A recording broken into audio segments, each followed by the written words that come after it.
How are you? We're coming to you today from the absolutely stunning Wyeralong Dam. Just outside Bow Desert. So, beautiful place. We actually done some kayaking on this in past episodes. So, we thought we'd come out here today because it's nice and quiet. It's a Sunday morning and it is perfect. It's beautiful. Perfectly calm dam, but overcast. So we We thought, were hoping for some really pretty scenery for you today, but anyway, this is it. This will have to do. This will have to do. Sorry. Okay, so I'm really excited about this episode. This is our Caravan versus Motorhome survey results. Yeah. So Susie actually put a survey out there to a few these Facebook sites and got back some replies, and it's some quite interesting comments and quite a few interesting answers to the questions that you put out there, eh? Yeah. So just Yeah. for a bit of background, I put the call out for a 10-question survey on our Facebook page, Yep. and I also put it on the Not Grey Nomads, the group Facebook page. Yep. Now, so just to start off with, that's a very, very limited sample of the caravanning and motorhoming community. And the reason being, I would have liked to have put it out onto further different Facebook pages, but the admins of some groups tend to see it as self-promotion. Yeah. So Okay. they Yeah. delete your post, Yeah. in other words, Yeah. which is quite disappointing because it would have been nice to get a broader sample. Yeah. Having said that, we did get 15 responses. Yes. We got 9 responses from caravan owners and 6 responses from motorhome owners. Yeah. Which was quite surprising because apparently the registration ratio of caravans to motorhomes within Australia currently is 90% caravans, 10% motorhomes. So I was expecting more along the lines of that, but that's okay. Yeah. So I am going to put the graphics up on the screen so that if you want to read the responses more thoroughly, you can pause the video and have a look. The first question of the survey was, do you have a caravan, do you have a motorhome, or have you owned both? So we got 9 responses from the caravan owners, we got 6 responses from motorhome owners. I think 2 of those had actually owned both, so sorry about the Aussie wave. The second question was about the age group. Now, this question, I put that in because of the whole stereotype about motorhome owners being old fogies. Yep. That's right. Yeah. Just out of curiosity, just wanted to see Like us. what the difference was. Okay, so there was a slightly younger demographic for the caravan owners, so we did have some people who were 40 to 45, but the motorhome owners side was quite surprising. It was only sort of 50% over 65. Yeah. The rest were 55 to 65. Yeah. But then again, this just goes back to the sample of the audience that we elicited the responses from. It's the Not the Grey Nomads Facebook page and our Facebook page. Yeah. So I wouldn't expect there would be a lot of young families with kids in those forums. Yeah. So I would have liked to have seen more responses from people with kids and younger people because they're out there. But yeah, just again another reflection of the sample. So let's have a look at the next question. Yep. Which was question 3 was I chose a caravan because, or I chose a motorhome because. Looking at the responses, the majority of people in the caravan section have listed that they like the idea of being able to go to a caravan park Yep. and set up, leave their van and then go off exploring. Correct, yeah. Yeah. So they've got the freedom of the car, caravan at base, Yeah. car to go that, and mainly four-wheel drives too. Yeah. And the other thing that became apparent with these responses, and I won't read through them all, I will put them up on the screen so you can freeze the video and have a read for yourself if you want to, Yep. was also that people said that they wanted to be able to get to remote locations, or to be able to go off-road. Yeah, so not just basically do just the towns and the bitumen, but get to a place where they could do more off-road stuff, out of the way stuff, off grid. So basically, yeah. And so, and for the motorhome people, they responded that they chose a motorhome. Two of the responses said that because they'd had no towing experience. Yeah. And that's something that came up for us too when we were first looking at, we decided that we were going to travel in retirement. We actually started looking at caravans. We did. We looked at probably about 5 or 6 caravan dealerships. Yep. Different makes, different models. The motorhome hadn't even occurred to us. No.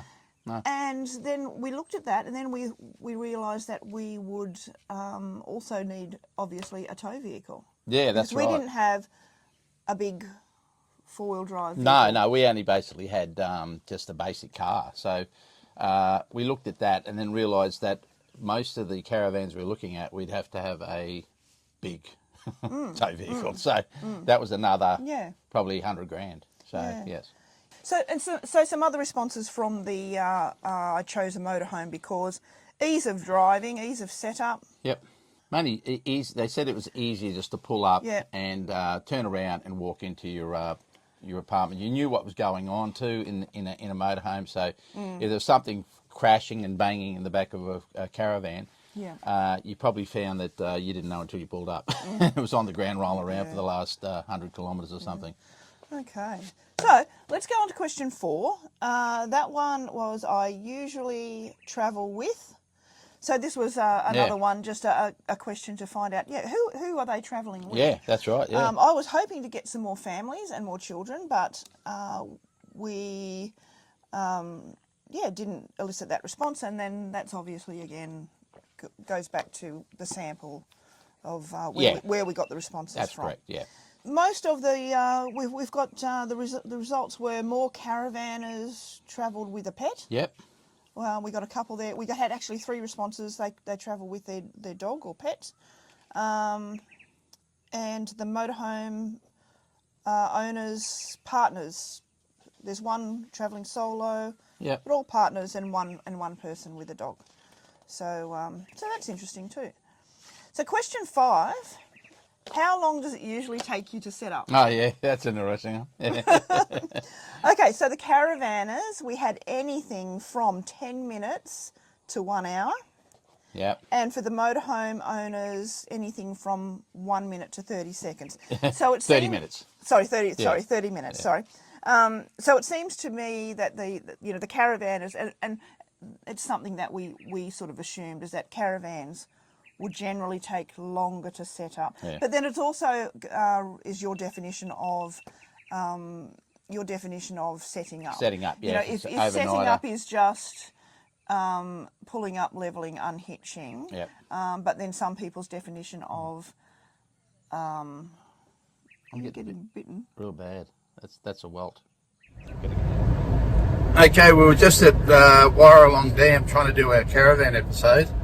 And I had to say to Susie, she's driving now, I've just taken 2 antihistamines because, I don't know if you can see this, but you got slammed. I got slammed by, it's either midges or sandflies, and I normally could tell straight away when we stop that, sandflies and midges, because I really react to them. But I've got so much itch all over me, so if I'd stayed there another half an hour to do this episode, I think I would have been dead.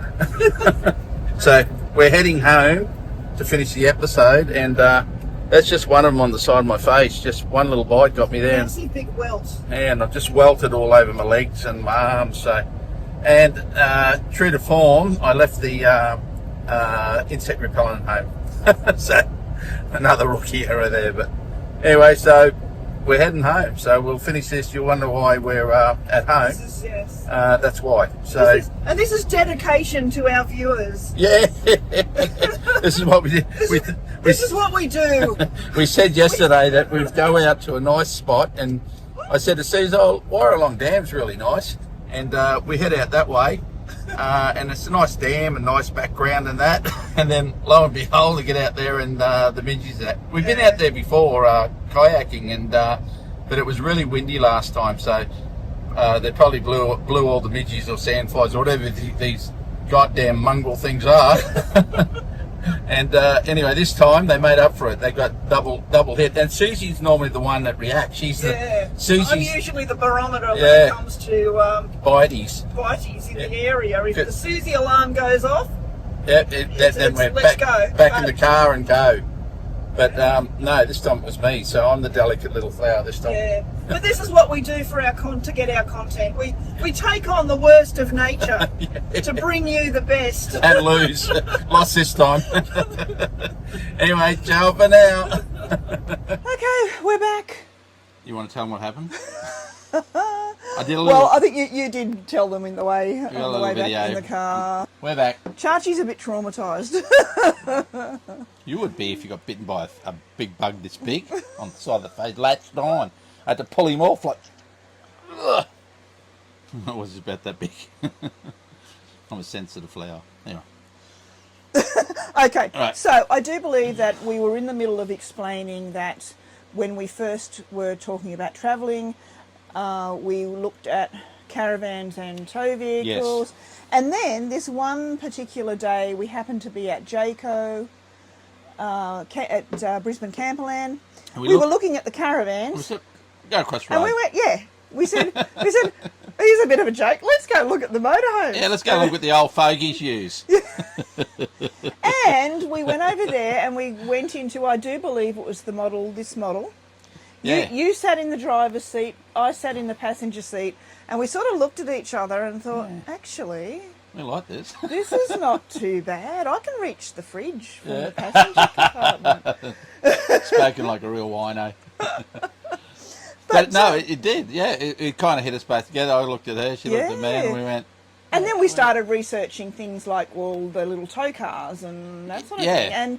And another thing that, that were things that were concerning to me is that I'd never driven an articulated vehicle. So caravan towing, to me, it was alien to Suze. Was absolutely.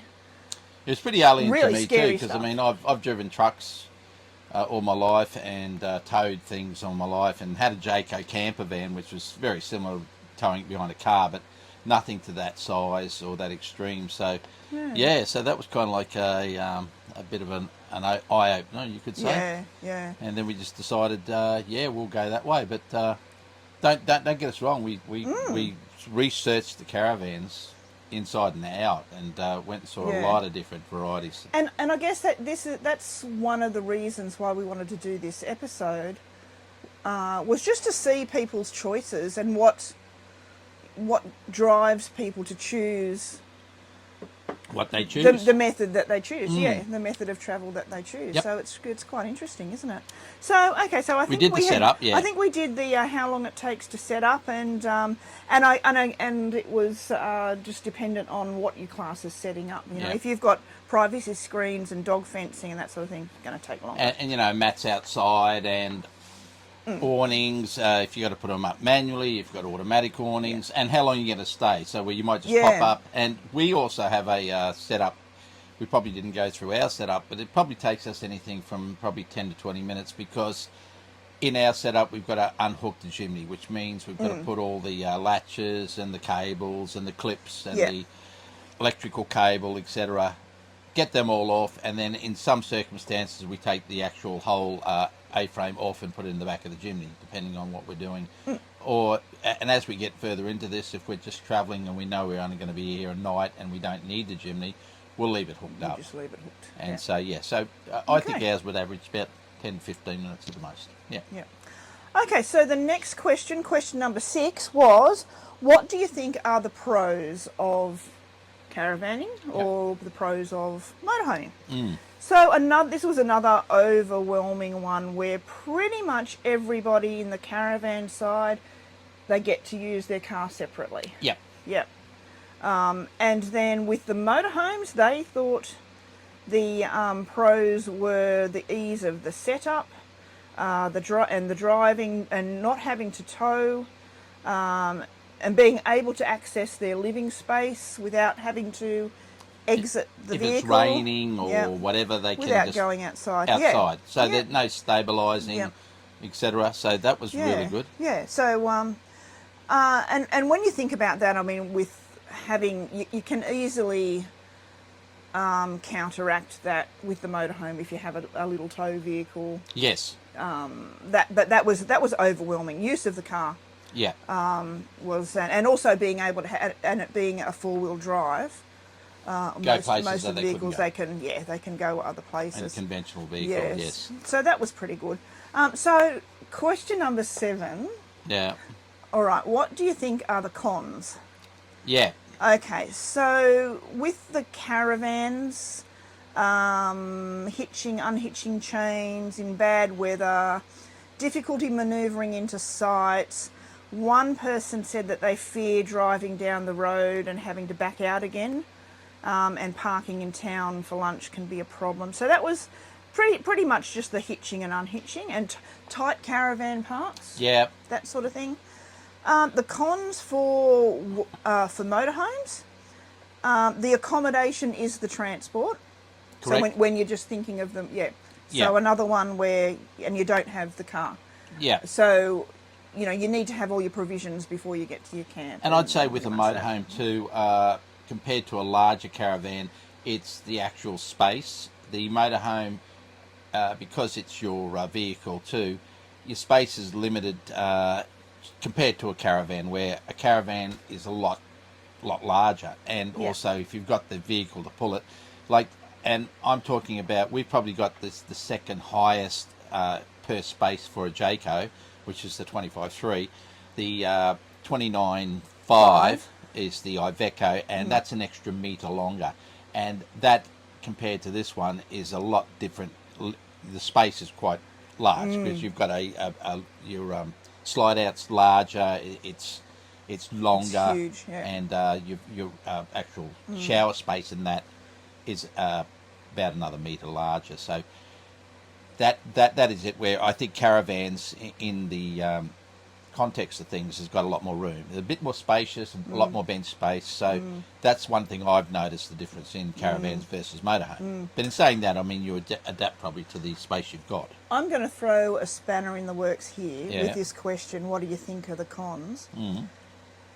And I don't know whether it's just me, but nobody responded that weight was an issue. That's a big one. So either everybody's on top of their weight, and has no drama with making sure they've got weight over the axles and in the correct spots, and or there's a big elephant in the room and no one's addressing it. Are you talking about the weight of caravan and both. motorhome? Yeah, both. Both. That's correct, we have a huge weight issue. Yeah, I mean we've got so many cupboards for we've got more cupboards than that we are can empty. use that have got nothing in them, and it's purely a weight thing. Is that the motorhomes are so restricted? Is that whatever you put on the motorhome from factory after factory affects your weight that you can carry. So if you've got 700 and then you're going to throw a bull bar on, you haven't got 700 to put in, like with food and all that sort of stuff. Yeah, our extras. I mean, really, the only weighty ones we've got are the tow bar and the side steps. Yes, and we've got an extra panel up top, so that's an extra. I don't know how much the solar panel weighs, but all those little things, and the silly thing is we put in a water filter, but it still might only be 2 kilos for the unit or a little bit more, but it all adds to your gross. So in the long run, if you've got 800 kilos of weight for your, and that includes yourselves, your clothes, your water, your fuel, your animals if you have a dog or a cat or whatever, your food, your booze if you're all those sort of things. gets very close. And we're to the stage is that we're lucky we have the Jimny. We've got about 150 kilos there spare that we can actually offload into there. But we're very conscious of it. And Susie's right. And no one's elephant in the room is that it's the elephant in the room. No one's talking about their weight restrictions. Yeah. And also the other thing too with the motorhome, with the Fiat, it can't have an upgrade. You can't upgrade this size it. You can't upgrade it. So you could and really and with a motorhome over. What is it? 4,495. You need to go up to the light rigid license. Light rigid license. Yeah, so the only one that does that is the Iveco. The Iveco, the 29.5. Or Hinos or things like that have got obviously their trucks. So and this is a truck like a truck. Don't get us wrong. The Fiats are mainly truck. So they're a van. They're a big van that normally delivers parcels, etc. So you're never going to load this sort of amount of weight that you put on a motorhome on the back of a Fiat normally as a delivery vehicle. But the trouble with that is that once you go past the Fiat, you go to the Iveco. The Iveco, you've got another 1,000 kilos or more of usable. You could put in 1,000 kilos of bloody bricks if you want. But don't you find it interesting that you can have a caravan and a tow vehicle go up to anything like about 7 tonne on a car licence? Yeah. Well, that's another elephant in the room. People are having debates about should you have a course for towing a caravan, and I can see the pros and I can see the cons of that. But another thing that amazes me, and it's something that probably will need to be brought up, and eventually someone will take it and ride with it, is that eventually they're going to have to say, right, well, the motorhomes or the caravans get to a certain weight that they start doing heavy weighing around Australia, because I think RACQ did a report on they read in one of their Road Ahead books, and they said that there's probably 70% of the caravans and motorhomes on the road presently are overweight. And I think the government's probably turning a blind eye to it, because if they actually got serious about it, I don't know how they'd address it, because some of these poor people have got caravans and motorhomes that they get, and they've got like 300 kilos of weight that they can put in it, and then they're overweight. So I really don't know how people do it, and it worries me, and it actually scares me that there's a lot of vans out there that probably and motorhomes and trucks that are all overweight. And I dare say that when we start our full-time travel, we're going to struggle to stay underweight. Yeah, we are. We're going to have to start offloading things that at the moment we're right, but if we decide to start a rock collection and pick up a little rock and we stop, we're in trouble. So no rock collections. So does that mean I have to leave my pet rocks at home? Yeah, you do. Damn. But it is true. Like whatever you think about putting in your home on wheels, whether it be caravan or a motorhome, you've got to think, if I put on 50 kilos for whatever you bought, you've got to get rid of 50 kilos, and sometimes that's hard. We're going to have to lose weight. Yeah, well, that's right. We can lose weight. Yeah, well, I've probably got about 15 to 20 kilos I've got there. So if I lose that, then I can probably bring my rocks. Anyway, that's a good point. Yeah. Okay. All right. So let's move on to question 8. Have you had any major issues? Now, the responses for that in the caravan section, mostly people said no major issues, but the ones that they did have involved their tow vehicle. Yeah. It wasn't actually a caravan thing. Somebody added the wrong fuel. Which you can do in a motorhome too, which required several days in a service centre. Yeah. Somebody, mostly had car issues. No major issues, been bogged a few times. Yeah, but that can happen in a motorhome too. So all can happen in a motorhome. I'm not too worried about that. Sorry, I'm moving the fan. He's just moving the fan. Sorry.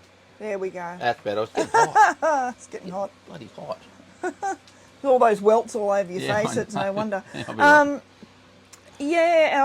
first off-road experience saw us take some damage, lost the plumbing. So that's underbody, that's a van issue. And motorhome too, very low underneath. Oh yeah. Yeah, so you've got to be careful of that. And no major issue. Van's only 8 months old. company is honouring the warranty issues. They attempted to do a tight turn and they broke their tail light due to the stone shield. So that's a human error thing. Yeah, that's something. So, If you're going to do really, really tight turns or real tight reverses, I like this one. a, Number 9, nothing major, inverter blew up. I'd say that's pretty major. But and overwhelmingly on the motorhome side, everyone said no, they haven't had any issues. So that's another thing for the motorhome fallacies, because you hear a lot about a few brands like Fiat and Iveco, which is probably the major ones out there on the road, and you hear about all these people having problems with their Fiat. It got into limp mode. It's done this, and done this. But considering that in Europe, I think 80% of the motorhomes over there are Fiats. So obviously, the more dominant you are in the market, then obviously the price. And a lot of people don't actually ever report if they never have problems, because, well, you just don't, do you? If everything's running rosy, you don't get on the Fiat site. So, this is fantastic. I have no problems at all. Yeah. We do, because we'd like to promote. If there is ever going to be a problem, we'll tell you about it as much as we don't. But so far, touch wood, I keep doing that because I think it's working. It's working. We haven't had any major problems. We haven't gone into limp mode. We haven't had any major problems with anything. So that's a good thing too. Yeah. Yep. So, okay, question 9. Would you do anything differently? So on the Caravan side of things, most people were happy. There were 2 responses that said they'd do a bit more research on the suppliers.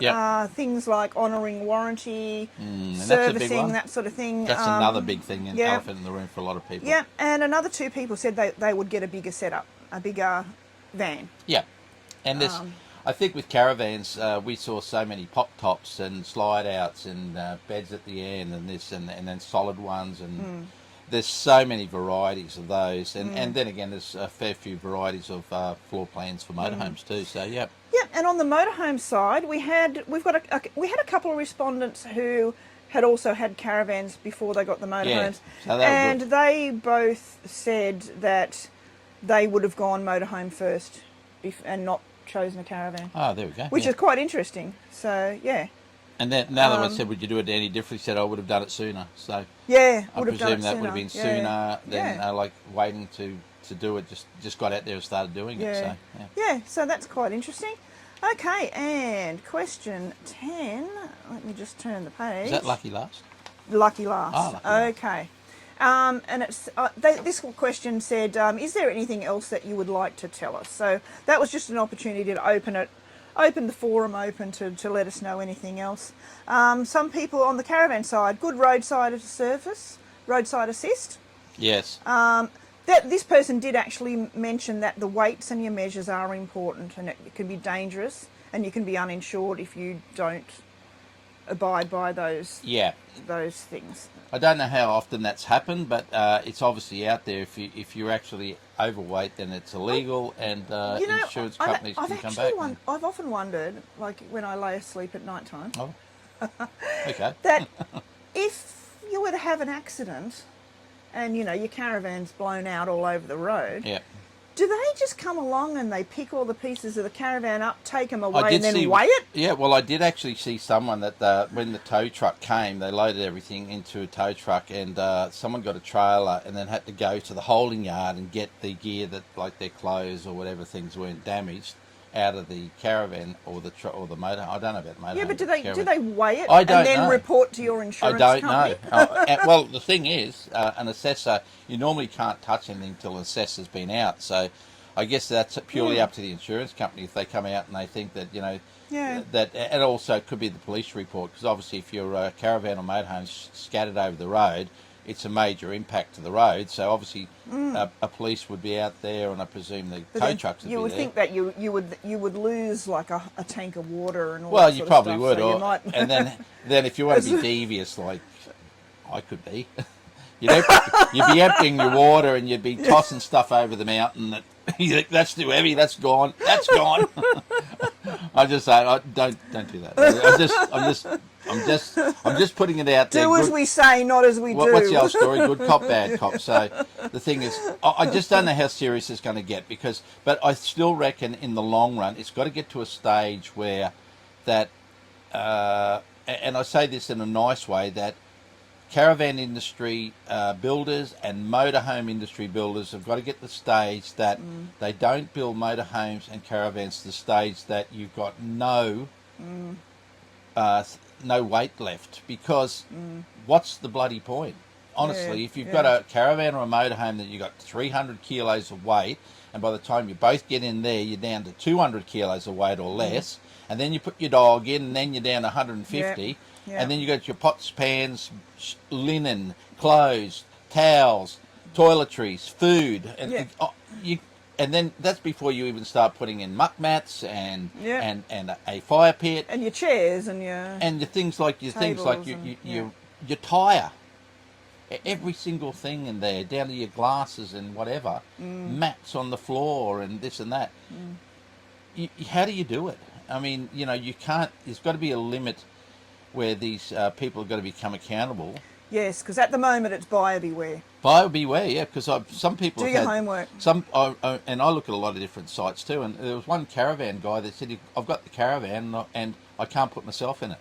Well, I don't know how that works. I mean, there's got to be some kind of law that says, there's got to be a certain amount, a minimum standard of how much weight should be in it. Maybe consumer law should get involved. Yeah, well, I don't know how it's going to fix it. Or otherwise, they need to raise the allowable weight from that. But then again, you've got axles involved, how much you can put over an axle. So whether they make a bigger axle system for the vehicles, a bigger axle system for the caravans.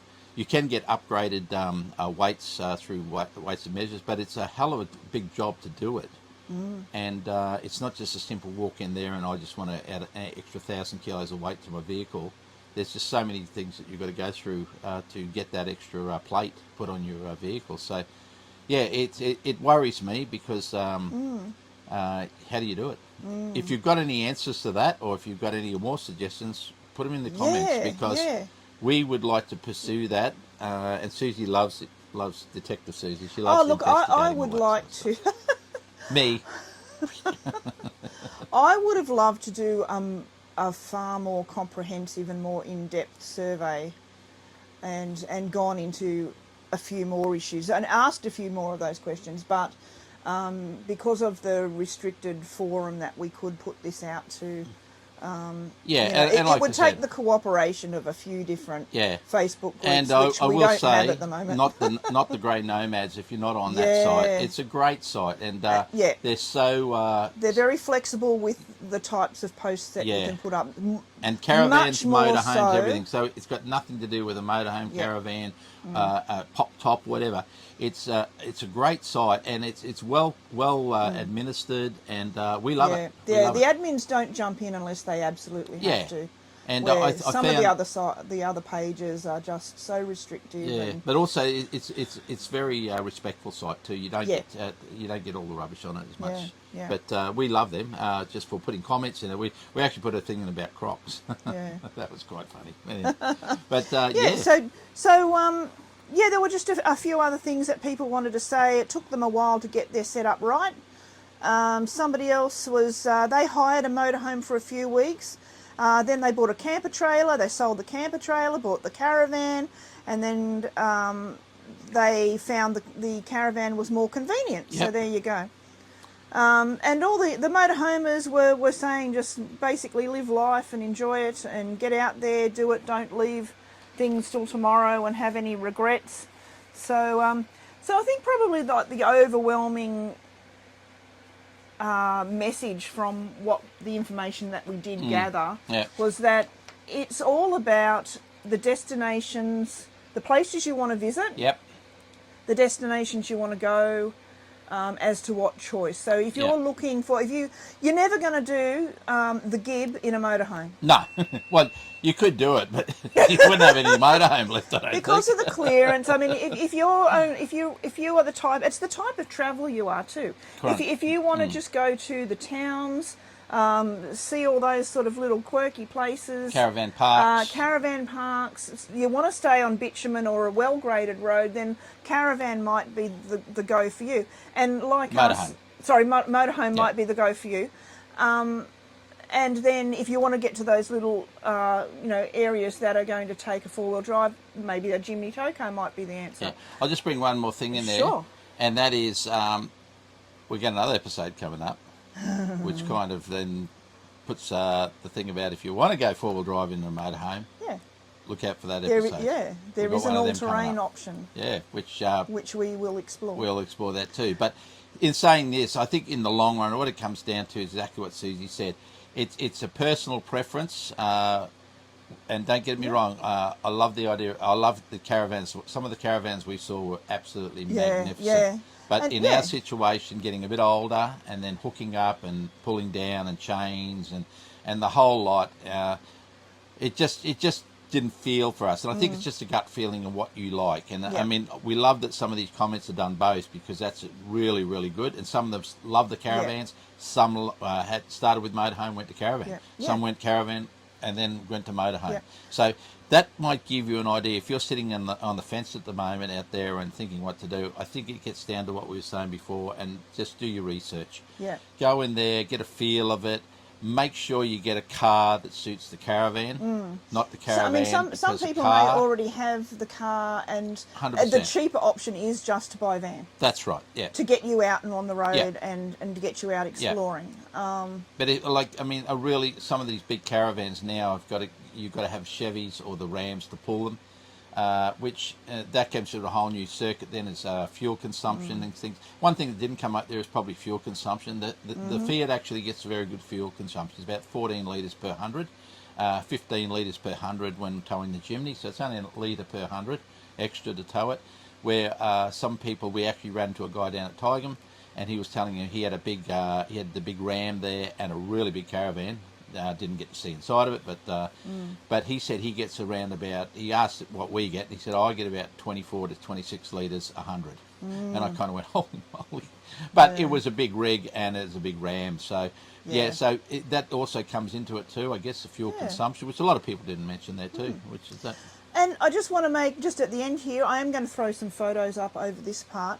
I wanted to make special mention to one of the respondents, which I won't mention his name, but he did send through us a few photographs of his rather unique setup of a motorhome, but it's the rear part, the living quarters of the motorhome. When he pulls up, legs come down, and he can actually slide his vehicle out from under the motorhome. Leave that there. And this fellow has had every type of camping contraption, from tents to camper trailers to that sort of thing. And he even gave us this photo of him camping at Uluru in a yacht. In a yacht, yeah. You got to love this one. It's a beauty. He lived in the back of the yacht and towed his yacht around and got this photo of him in front of what a Uluru. Classic, eh? You pull up and say, God, there's a nice lake there. So there you go. Drop the yacht in the middle of Australia in a big lake and go sailing for a day. Anyway, thanks for watching. If you've got any comments or any hints, or if anything that you'd like to know about, or if you've got any ideas about any episodes that you'd like to see. Or if you'd like to see a more in-depth survey. We'll be happy to do it. And if you've got any comments in there, we could actually do another one of these if, motorhome, and if you know any caravan friends that are interested in I'd like to by all means do it. I'd like to delve into it in a bit more in-depth. Yeah, because the one I got out of there is that motorhomes aren't for not just for old fogies. Old fellas like us. Absolutely not. It's more about the destinations you want to go to and the type of traveller you are. If you want those remote, off-grid, off-road destinations, then definitely probably the Caravan is the go. Yeah. Or tow a Jimny like we are, and then you can get out and you can do day trips. Do a few day trips around in that little boy, sorry. Little boy. He's a little boy. Okay, ciao for now. Ciao for now. Bye.